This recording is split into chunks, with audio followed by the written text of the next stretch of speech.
नमस्कार, मैं उमेश कुमार स्वागत करता हूं आपका अपने YouTube channel H knowledge and more पर। जैसा कि आप हेडिंग देख पा रहे होंगे, हेडिंग से ही समझ गए होंगे, सामने थंबनेल से भी समझ गए होंगे आपकी मैच किसकी चर्चा करने जा रहा हूं, आइसोमेरिज्म की, समायोवता की। ये भी एक पार्ट है कार्बनिक रसायन का जो कि एग्रीकल्चर साइंस से संबंधित है। मैं उसी बेस पे इसको एक्सप्लेन करने जा रहा हूँ। उम्मीद करूँगा कि सबके लिए हेल्पफुल होगा। वीडियो को ध्यान से और आखिरी तक देखिएगा। वीडियो थोड़ा लंबा इसलिए हो सकता है क्योंकि इसके काफ़ी सारे टाइप्स बनते हैं। वो पूरे टाइप्स में इसमें फटाफट क्लियर करने की कोशिश करूंगा। थ्योरी ज़्यादा लिखूंगा नहीं, सिर्फ बोलूंगा, ध्यान रखेंगे, मेन हेडिंग को ही नोट करूंगा मैं। तो सबसे पहले मैं जाता हूं आइसोमेरिज्म होता क्या है। तो आपने देखे होंगे ऑर्गेनिक केमिस्ट्री में ये अक्सर देखा गया है कि दो या दो से अधिक जो ऑर्गेनिक कंपाउंड है, कार्बनिक यौगिक है, उसके अणुसूत्र या मॉलिक्यूलर फार्मूला समान होते हैं, लेकिन उनके भौतिक और रासायनिक गुण दोनों में ही अंतर होते हैं। मतलब किसी भी ऑर्गेनिक कंपाउंड का, दो या दो से अधिक ऑर्गेनिक कंपाउंड का मॉलिक्यूलर फार्मूला सेम है।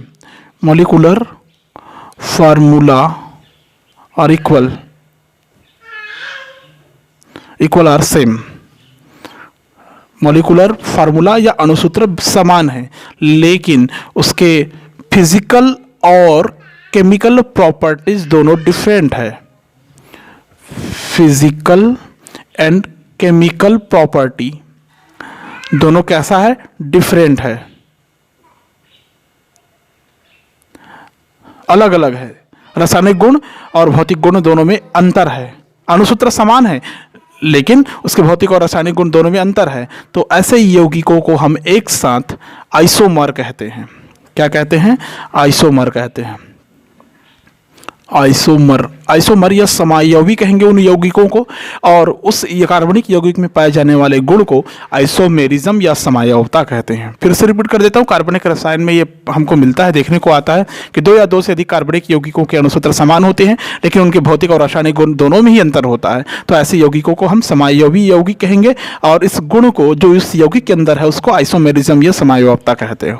जितने भी प्रकार के समायवी कंपाउंड मिलेंगे, आइसोमेरिज्म कंपाउंड मिलेंगे, उसके गुण में अंतर उनके अणुओं में विभिन्न प्रकार के परमाणुओं के संलग्न होने के कारण होता है। ठीक है, एक उदाहरण आप देख सकते हैं। मैं एक एग्जांपल से इसको आगे बढ़ाता हूं। मान लो मैं यहां पर लिखता हूं C2H6O। ये एक कंपाउंड मैंने लिखा है। ठीक है, इस अणुसूत्र, ये तो एक अणुसूत्र हो गया, लेकिन जो संरचना सूत्र बनेगी इसमें थोड़ा सा अलग अलग बनेगी। संरचना सूत्र के आधार पर इसके दो रूप हो जाएंगे, इसके भौतिक और रासायनिक गुण बदल जाएगा, लेकिन अणुसूत्र तो यही रहेगा।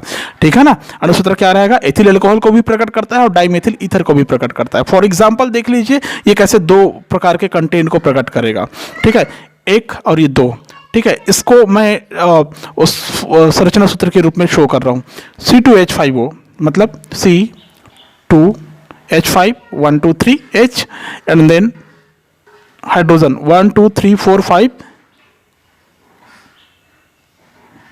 H H H H H 1 2 3 4 5 and then OH also. तो ये क्या हो गया? एथिल अल्कोहल हो गया। ये क्या हो गया? Ethyl alcohol. या इसको आप कैसे लिख सकते हैं? और मैं इसको लिख सकता हूं C2H5OH, ये लिख सकता हूं। ये क्या है? एथिल अल्कोहल है। एथिल अल्कोहल है। क्लियर है? क्या हो गया? ये एथिल अल्कोहल हो गया। समझ में आया? अब मैं कहता हूं ये हो गया एथिल अल्कोहल हो गया इसी अणुसूत्र में। अब दूसरा संरचना सूत्र फॉर एग्जांपल अब देख लीजिए। ठीक है, इसको मैं अगर ऐसा लिख, ईथर के रूप में लिख दूं। ईथर के रूप में मतलब ROR ऐसा फार्मूला होता है ईथर का, आपने पहले पढ़े होंगे। तो R मतलब CH3OCH3।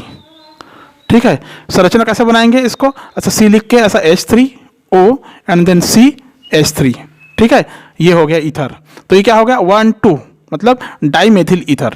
1 2 di CH3 methyl ether. तो ये क्या हो गया? डाइमेथिल ईथर हो गया। ये क्या हो गया? ये डाइमेथिल ईथर। डाइमेथिल ईथर हो गया।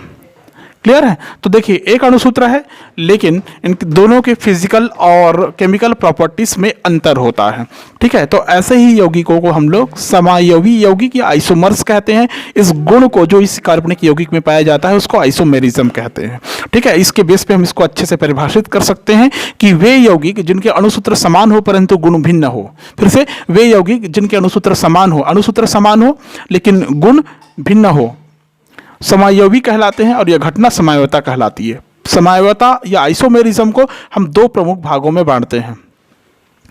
आइसोमेरिज्म को हम दो प्रमुख भागों में बांटते हैं।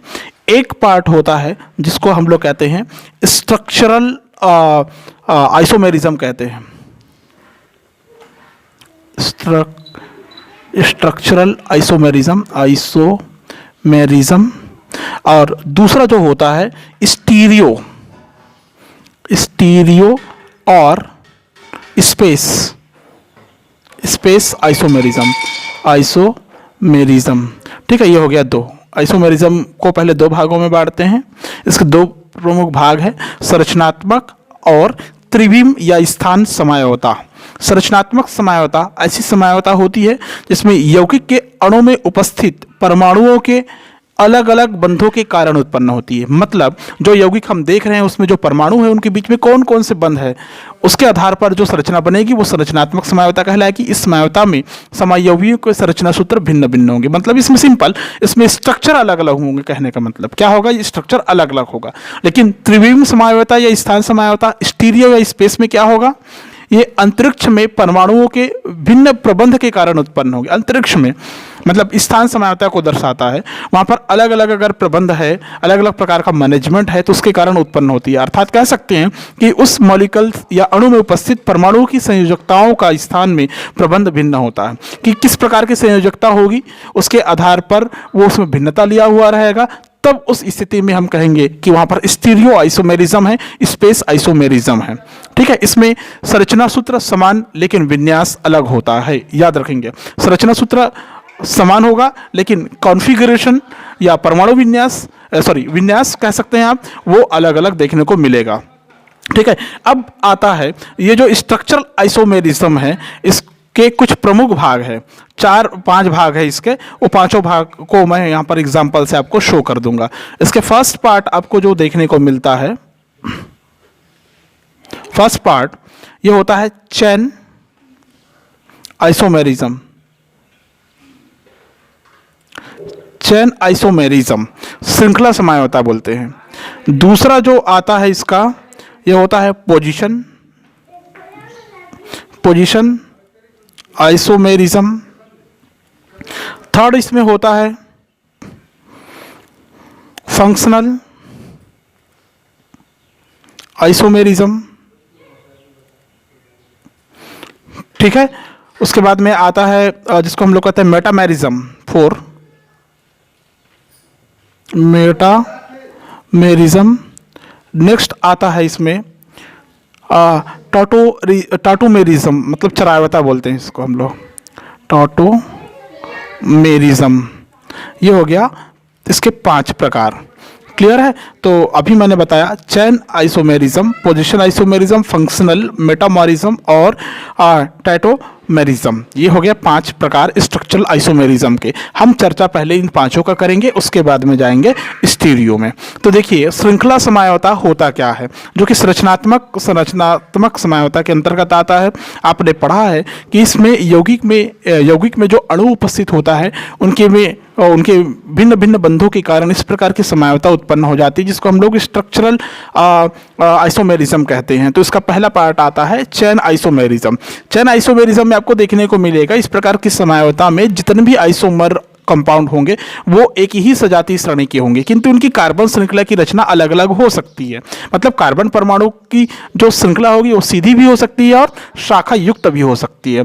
उदाहरण के लिए आप देखिए, सीधी भी हो सकती है, चेन समझ सकते हैं, सीधी भी हो सकती है और कैसे हो सकती है, बैंड भी हो सकती है। मतलब चेन कैसी हो सकती है, स्ट्रेट और बैंड हो सकता है।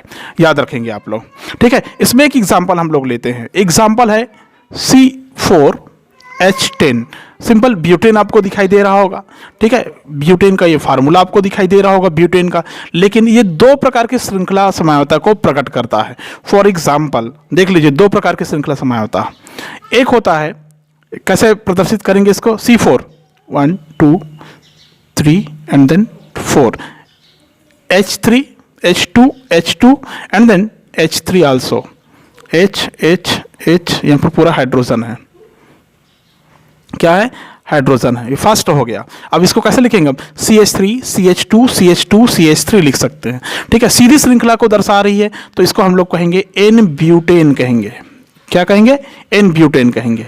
क्लियर है। अब इसका दूसरा रूप देख लीजिए, ठीक है। अब अगर ये शाखित हो जाए, बेंट हो जाए, लाइक इस C C C 1 2 3, एक C बचा है, ठीक है, मान लो ये यहाँ पर C है, मतलब यहाँ पर CH3 है, यहाँ पर 1 2 3 1 1 2 3 CH3 CH3 CH3 है, तो इसको हम लोग कहेंगे शाखा युक्त हो गई, ब्रांच हो गई, तो ये होगा 1 2 2 नंबर में मेथिल है, तो ये क्या हो गया, 2 मेथिल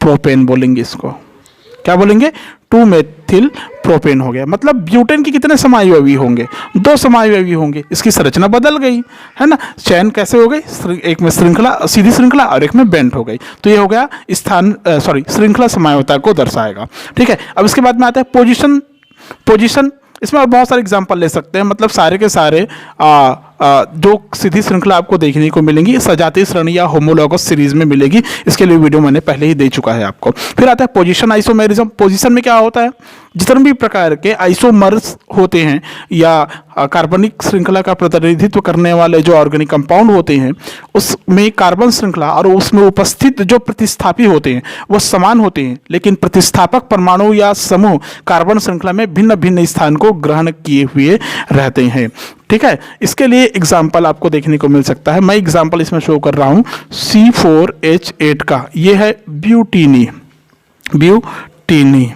ठीक है, ब्यूटीनी को दर्शा रहा है, पूरा ब्यूटीन नहीं है, 2 हाइड्रोजन कम है, आप देख सकते हैं, ठीक है। इसमें द्विबंध का स्थान मैं बताऊंगा, ब्यूटीनी इन जो जुड़ गया है, आप समझ सकते हैं कि यहाँ पर डबल बॉन्ड दिखाई देगा आपको, क्या दिखाई देगा आपको, डबल बॉन्ड दिखाई देगा। पहला इसका एग्जाम्पल देख लीजिए ब्यूटीनी का, एक पहले नंबर में double bond CH2 and then CH3, ठीक है, पहले नंबर में, तो इसको क्या बोलेंगे, ब्यूटीन 1 बोलेंगे इसको। एक आइसोमर हो गया, इसका दूसरा आइसोमर कैसे होगा, देखो बॉन्ड का स्थान बदल गया, वही बोला गया था ना स्थान समायोता में, मतलब जो प्रतिस्थापक समूह होंगे कार्बन श्रृंखला में अलग अलग स्थान को ग्रहण करेगा, ठीक है, तो ये हो गया CH। अब ये दूसरे नंबर पर आ गया, ठीक है, CH3, ये पहले नंबर पर जुड़ा था, तो इधर से अब दूसरे नंबर पर आ गया, तो इसको क्या बोलेंगे हम लोग, ब्यूटीन 2 बोलेंगे इसको, क्या बोलेंगे इसको, ब्यूटीन 2 बोलेंगे, ठीक है। ऐसे ही आप प्रोपिल में भी बना सकते हैं और कोई दूसरे में भी बना सकते हैं, क्लियर है। तो ऐसे पोजीशन आइसोमरिज्म आप अच्छे से रेडी कर सकते हैं, आप तैयार कर सकते हैं। उसके बाद में आता है फंक्शनल मतलब होता है क्रियात्मक का मतलब क्या होता है, ऐसे आइसोमर कंपाउंड होते हैं जिसमें क्रियात्मक समूह की प्रकृति भिन्न भिन्न होती है। फंक्शनल क्रियात्मक समूह की जो प्रकृति होगी वो अलग अलग होगी। फॉर एग्जाम्पल इसमें भी हम लेते हैं एक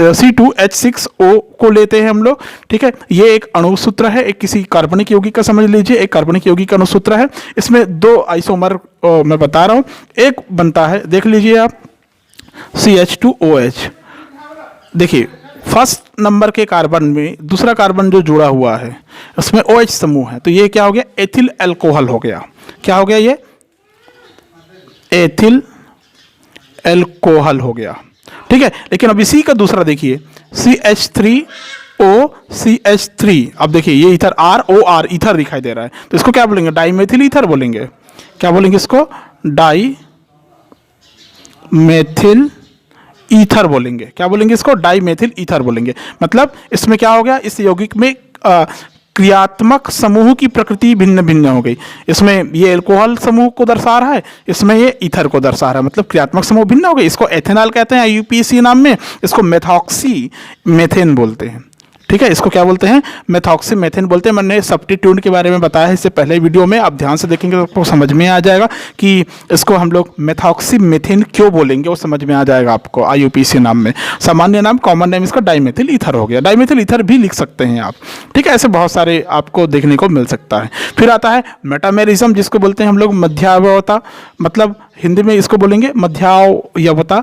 इस प्रकार की जो समयावता होती है, इसमें जो होमोलॉगस सीरीज के जितने भी मेंबर होंगे उन सब में एक बहुसंख्यक या बहुसंयोजक क्रियात्मक समूह से कई एल्किल रेडिकल मूलक, कई एल्किल जुड़े होंगे, कई रेडिकल जुड़े होंगे, एल्किल रेडिकल जुड़े हुए होंगे।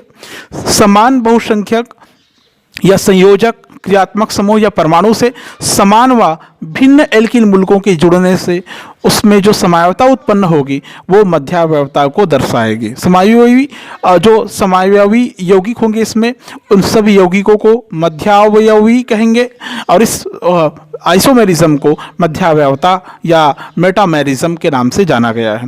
ठीक है, एक अणुसूत्र हम लोग लेते हैं C4H10O, जो कि एक अणुसूत्र को प्रदर्शित करने वाला है।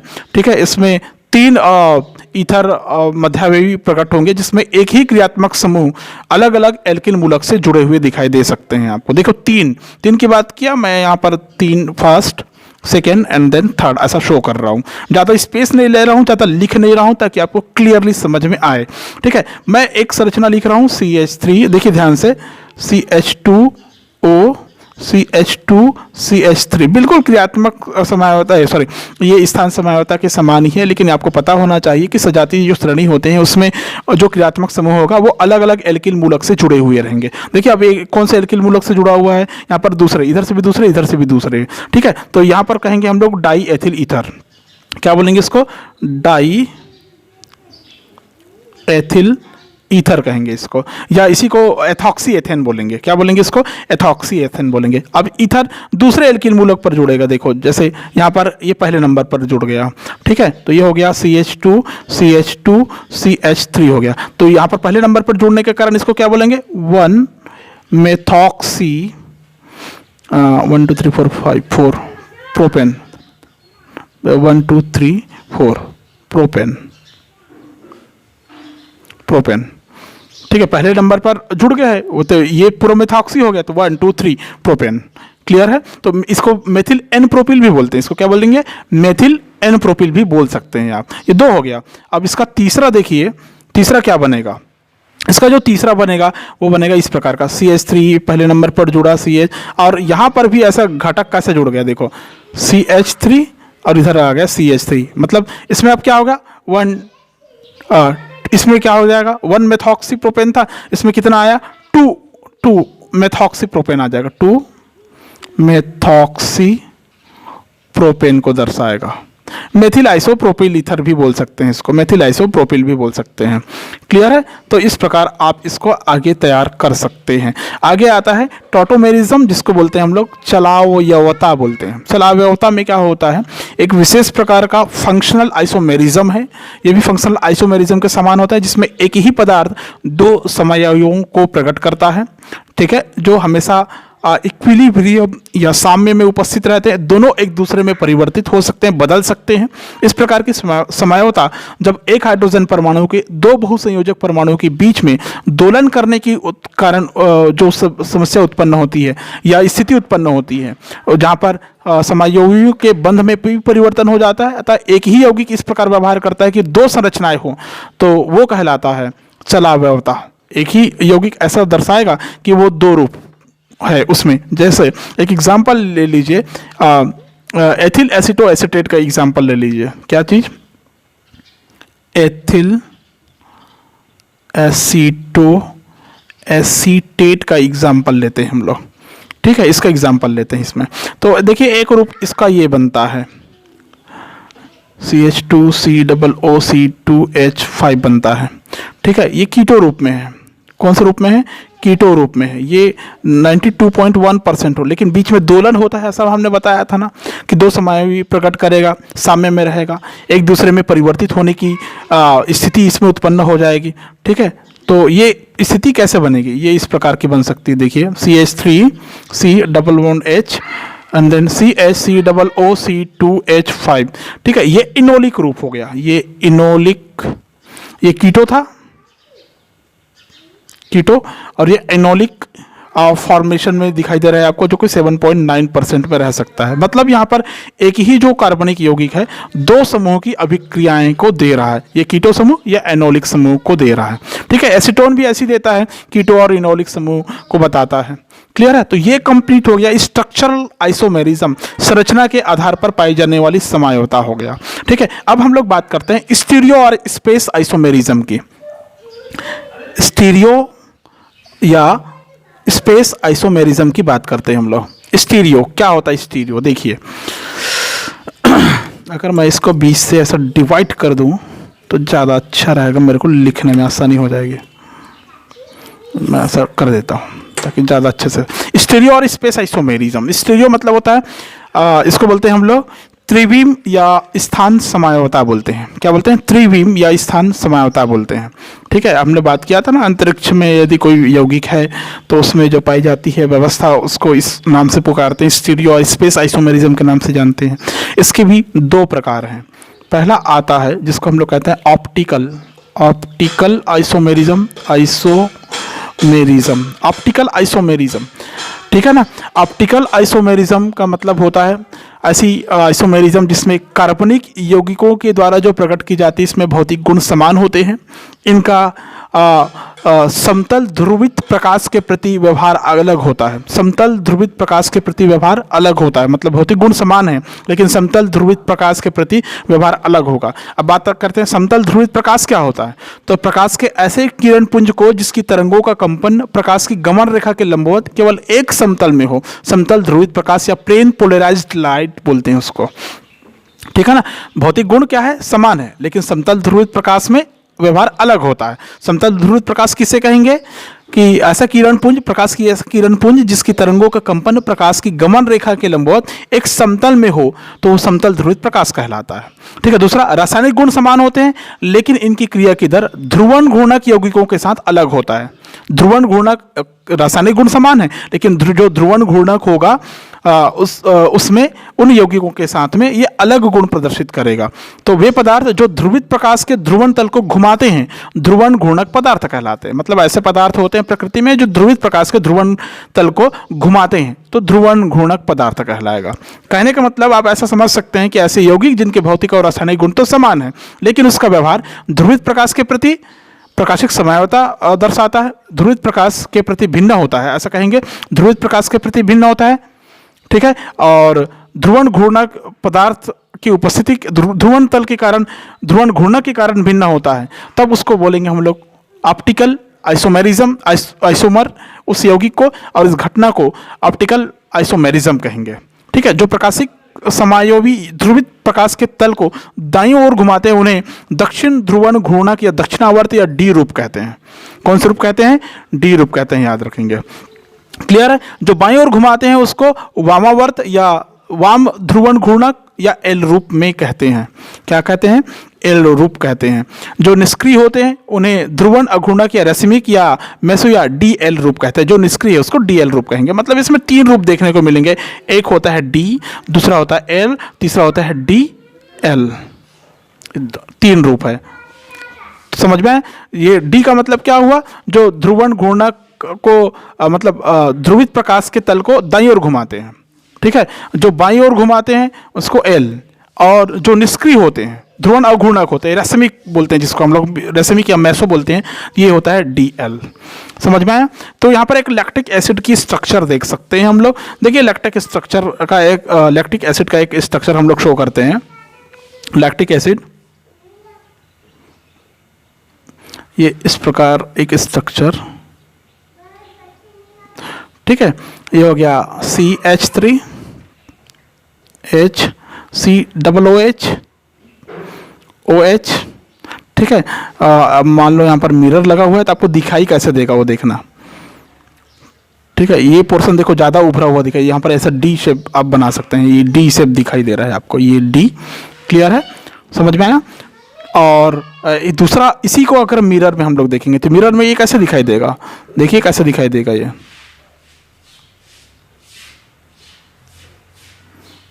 इसी का ना,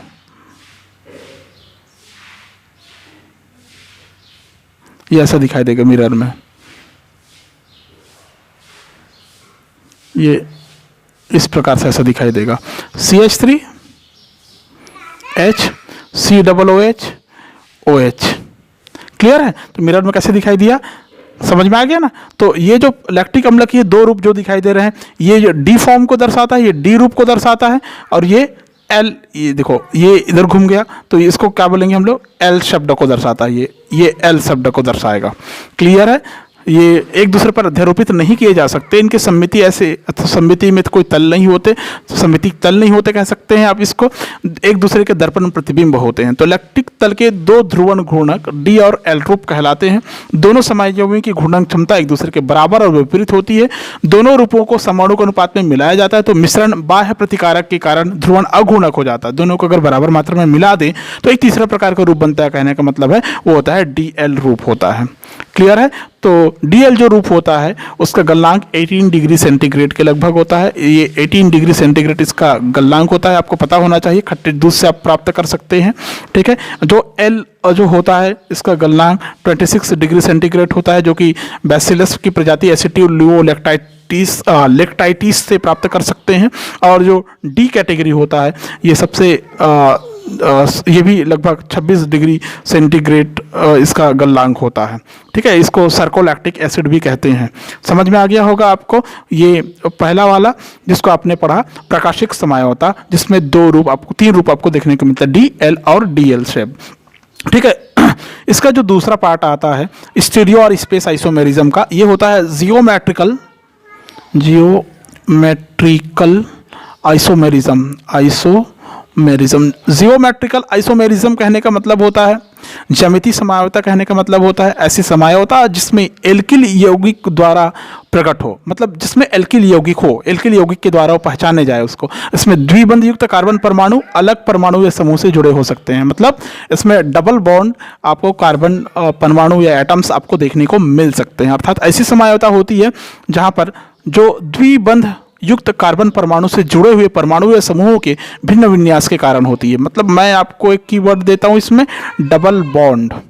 समझ सकते हैं कि वहां पर क्या होगा, डबल बॉन्ड आपको देखने को मिलेगा, तब उसको कहेंगे हम लोग ज्यामितीय समझौता कहते हैं। इनका स्थानिक विन्यास निम्न दो रूप में प्रकट किया जा सकता है, एक समपक्ष और दूसरा विपक्ष के रूप में प्रकट कर सकते हैं। समपक्ष कैसे होगा, फॉर एग्जाम्पल आप देख सकते हैं। ठीक है? एक समपक्ष, ये देखिए, ये ऐसा, ये डबल बॉन्ड। ठीक है? ये कौन सा रूप हो गया, समपक्ष रूप, जिसको हम लोग बोलते हैं सिस फॉर्म बोलते हैं इसको, सिस फॉर्म समपक्ष। मतलब जिसमें आपको दिखाई दे रहा है हेड, ऐसा ही इसको हेड मानेंगे, इसको टेल मानिए तो सेम। ठीक है? अगर इसका ट्रांस देखें आप तो ट्रांस कैसा दिखाई देगा, ये ऐसा दिखाई देगा। देखिए ट्रांस, देखिए अब हेड बदल गया, इधर ए है तो इधर बी है, तो इसको बोलेंगे ट्रांसफॉर्म। ट्रांसफॉर्म कहने का मतलब क्या होता है, विपक्ष रूप बोलते हैं। ठीक है? ये जो आपको देखने को मिलती है, ये आपको लैक्टिक एसिड में मिला था ना, याद रखेंगे। ये किस में मिला था, लैक्टिक एसिड में आपको देखने को मिला था। लेकिन ये किस में मिलता है आपको, ये मिलता है आपको मैलेइक एसिड, फ्यूमरिक एसिड, दोनों का ही अणुसूत्र है क्या, कौन कौन सा, एक फार्मूला C4H4O4, मैलिक एसिड है, ये मैलिक एसिड है। ठीक है? ये फार्मूला मैलिक एसिड को भी और फ्यूमेरिक एसिड को भी दर्शाता है। किसको दर्शाता है, मैलिक और फ्यूमेरिक एसिड दोनों को दर्शाता है। एक सपक्ष रूप और एक विपक्ष रूप, दोनों को देखिए। ठीक है? इस फार्मूला को मैं यहाँ पर अप्लाई कर रहा हूँ, तो ये हो गया C2 COOH। ठीक है? 4 1 2 3 4 हाइड्रो, ऑक्सीजन की संख्या गिन सकते हैं 4, एंड देन आपको मिला हाइड्रोजन 4, तो वो हाइड्रोजन, ये और ये हो गया हाइड्रोजन, ये हो गया सिस फॉर्म। ये जो सिस फॉर्म में है ये है क्या, मैलेइक एसिड, मैलिक एसिड है, मैलिक अम्ल है। और इसका ट्रांसफॉर्म देखिए, इसका जो ट्रांसफॉर्म कैसे दिखाई देगा, क्लियर है? आप समझ गए होंगे, ऊपर मैंने बता दिया था, एक प्लान बताया था ऊपर, COOH। ठीक है? यहाँ पर क्या हो जाएगा हाइड्रोजन, और इधर क्या हो जाएगा COOH ऐसा आपको देखने को मिलेगा। तो ये फ्यूमरिक एसिड हो गया। ये क्या है? ट्रांसफॉर्म हो गया, ठीक है, विपक्ष हो गया, और विपक्ष हुआ तो इसका नाम पड़ गया fumaric acid. Fumaric acid. Clear है? फ्यूमरिक एसिड, ठीक है, ये समझ गए होंगे आप। तो इसमें कंप्लीट जितनी पार्ट्स है समायोता का, आइसोमेरिज्म का, उसको आप उदाहरण सहित अच्छे से याद कर लीजिएगा। बड़े काम की चीज़ है। पेपर में ये ज़्यादा नंबर में पूछा जाता है, 4 से 5 नंबर में पूछा जा सकता है। कोई एक आध पार्ट्स भी पूछा जा सकता है, 2 से 3 नंबर में, 1 नंबर में भी उदाहरण दे के पूछा जा सकता है। तो आप इसको अच्छे से तैयार कर लेंगे। वीडियो पसंद आया तो प्लीज़ वीडियो को लाइक करें, शेयर करें, कमेंट करें। चैनल पर पहली बार आए तो प्लीज़ चैनल को सब्सक्राइब कर लेता है, किसी प्रकार की वीडियो आपको हमेशा प्राप्त हो। Thank you so much.